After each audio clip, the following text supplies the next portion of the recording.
Sa pagkakataon po na magkaroon ng special session, tutuparin po natin ang ating sagradong tungkulin sa ilalim ng ating saligang batas.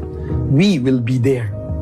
Una po, maghahain tayo ng resolusyon para matiyak na may sapat na pondo para sa relief, rehabilitation at muling pagbangon ng mga lugar na tinamaan ng lindol sa parte ng Mindanao. Kailangan pong malaman agad ng mga ahensya kung ano nga po ba at gaano kalaking tulong ang kailangan ng bawat komunidad at pamilyang Pilipino. Pangalawa, isusulong po natin ang mga pinakakailangang mga panukalang batas, lalo na po yung mga panukalang nasa huli na at ikatlong pagbasa. Ikatlo, bibigyan katiyakan po natin ang ating mga kapwa lingkod bayan na naghihintay ng confirmation ng kanilang mga appointment, lalo na po ang mga opisyal ng ating sandatahang lakas. Mga kapwa kong manggagawa sa ubasan ng Panginoon, hindi po ito panahon ng kampihan.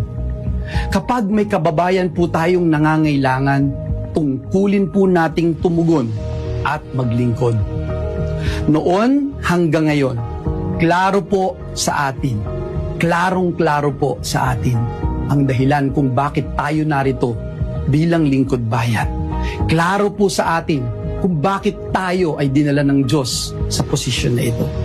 Tungkulin po nating protektahan ang ating institusyon at unahin ang kapakanan ng ating mga kababayan.